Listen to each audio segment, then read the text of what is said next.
সকাল সকাল ঘুম থেকে উঠে স্নান করে পুজো দেওয়ার যে একটা শান্তি, সেটা একেবারেই আলাদা, তাই না? যারা প্রত্যেক দিন পুজো দেয় তারা জানে কিন্তু এই ব্যাপারটা। হ্যালো বন্ধুরা, good morning, welcome back to my channel মিষ্টি ভ্রমণ ব্লগ। তোমরা সবাই কেমন আছো? আশা করি ভালো আছো। তোমাদের আশীর্বাদে আমরাও ভালো আছি। তো টাইটেল আর থাম্বনেল দেখে তোমরা বুঝতে পারছো আজকে তোমাদের সাথে কী শেয়ার করছি। তো চলো বন্ধুরা, স্নান করে পুজো দিতে চলে আসি, আর বাসি কাজটাও কিন্তু শেষ করে নিয়েছি।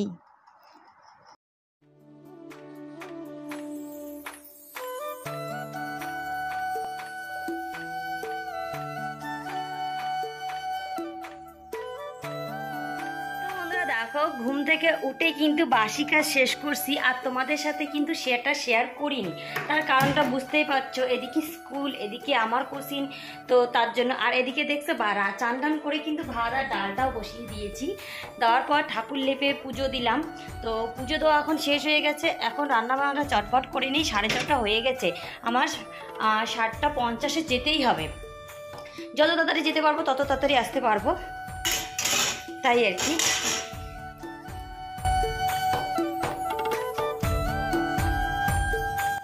তো বন্ধুরা, টাইটেল আর থাম্বনেল দেখে তোমরা বুঝতে পারছো আজকে তোমাদের সাথে আমি কি শেয়ার করছি। স্কিপ না করে পুরো ভিডিওটা দেখতে থাকবে, আশা করি তোমাদের অনেক ভালো লাগবে।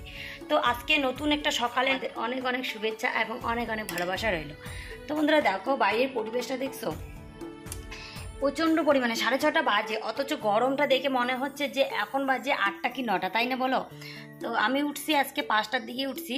5টার দিকে ঘুম থেকে উঠে ঝাড়টা দিলাম। বুঝতেই পারো এত বড় একটা বাড়ি।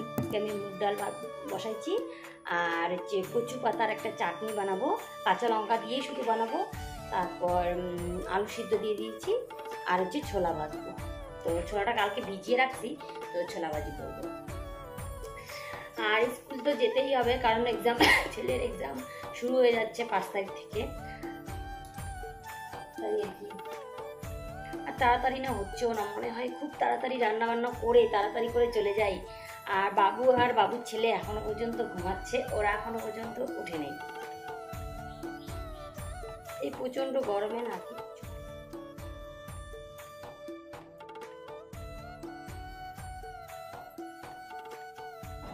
তো বন্ধুরা দেখো, রান্নাটা তো এদিকে বসাই দিয়েছি।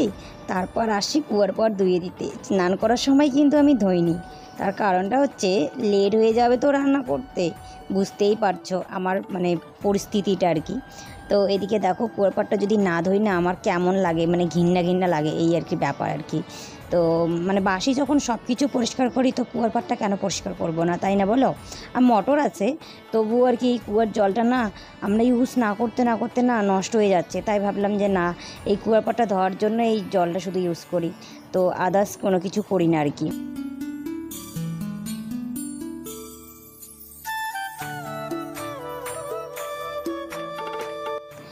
তো বন্ধুরা একটা কথা না বলে আর পারলাম না, নিজেকেই আটকাতে পারছি না। তো আজকে সত্যি আমি অনেক হ্যাপি, কারণ আমি সত্যি অনেক সুখে আছি, অনেক ভালো আছি। কেন ভালো আছি, কেন সুখে আছি, কারণটা অন্য একদিন বলবো।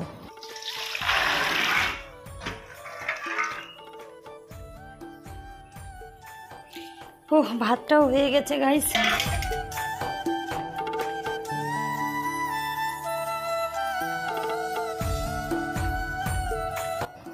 তো বন্ধুরা এদিকে দেখো, রান্নাবান্না ভাত আর ডালটা হয়ে গেছে। তো সবজিটা তো কাটা নেই, তাই সবজিটা কেটে নিচ্ছি আর কি। তো দেখো সবজি আমি না আমার যখন বিয়ে হয়েছে তখন থেকেই আমার শাশুড়ি মা যখন বেঁচে ছিল, শাশুড়ি মাই আর কি সবজি টবজি করে দিত। আর আমি না সবজি, সত্যি কথা বলতে, সবজি কাটতে পারি না। আমার এখন ভীষণ অসুবিধা হয় এই সবজি কাটার সময়। আর ভীষণ মিস করি আমার শাশুড়ি মাকে, কারণ আজকে যদি বেঁচে থাকতো তাহলে আজকে আমার কী আর বলবো, এই কষ্টটা হতো না।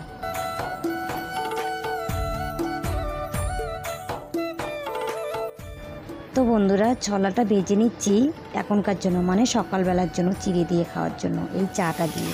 আর দুপুরেই ভাজবো, ওটা আলাদা করে রেখে দিলাম। আর এদিকে ভাত আর ডালটা হয়ে গিয়ে মানে এটা তোমাদের সাথেই শেয়ার করে নিলাম। আর এদিকে দেখো চাটনিটা বানিয়ে নিচ্ছি কাঁচা লঙ্কা দিয়ে, লবণ দিয়ে, একটু মানে একটু তেল একটুখানি বেশি করে দিয়েছি। তার কারণটা হচ্ছে যেহেতু কচু পাতা তাই আর কি।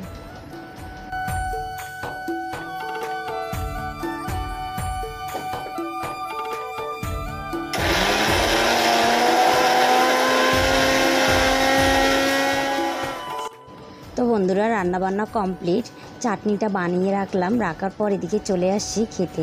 বাবাকে আগে খেতে দিয়েছি, তারপর আমরা তিনজন মিলে একই জায়গায় নিয়ে খাচ্ছি। এই যে সুখটা, সেটা সত্যি কথা বলতে আর মানে ভাগ্যক্রমে পেয়েছি এই সুখটা। সত্যি আমি খুব ভাগ্যবান, তাই হয়তো এই সুখটা আজকে পেলাম। তো বন্ধুরা চলো রেডি হয়ে নিয়েছি, আর এই যে আমার ছেলেও রেডি হয়ে গেছে। তো এখন যাব স্কুলে, ছেলেকে আমি আগে আমার কোচিংয়ে যাব, ওখান থেকে আমি যাব স্কুলে, স্কুল থেকে আবার কোচিংয়ের থেকে তারপর বাড়ি আসবো। দেখা হচ্ছে, ততক্ষণ পর্যন্ত তোমরা সুস্থ থাকো, ভালো থাকো আর আমার সঙ্গে থাকো।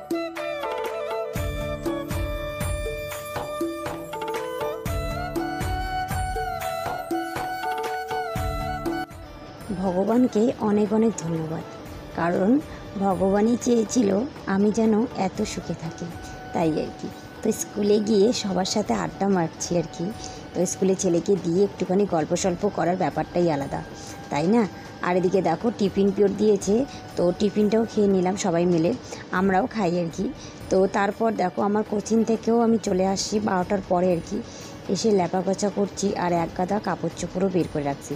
তো সকালবেলা যে খাইছি সেটা কিন্তু আমি আর কি মানে বাসন টাসন ধুয়ে যায়নি, তো এসে এখন বাসন টাসনগুলো ধুয়ে দিচ্ছি আর কাপড় চোপড়গুলোও কিন্তু কেচে দিচ্ছি।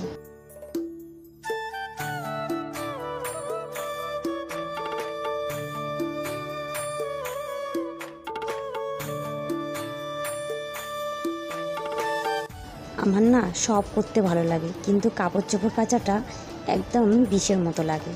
তো যাই হোক, করতে তো হবে, তাই না?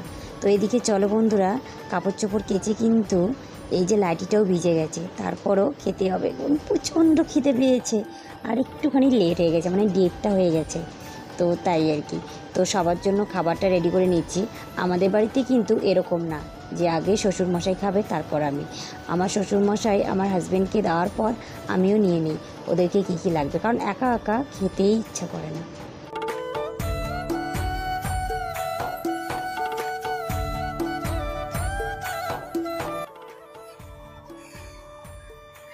তো বন্ধুরা দেখো, খাওয়া দাওয়া করে বাসন টাসন ধুয়ে স্নান টান করে কাপড় চোপড়গুলো যে ধুয়ে দিলাম, কাইচে দিলাম আর কি। তো ওগুলো এখন একটু উল্টা উল্টি করে দিলাম। আর এত খারাপ লাগতেছে, একটু ঘুমাতে ইচ্ছা করতেছে, কিন্তু এরকম কেন করতেছো তুমি?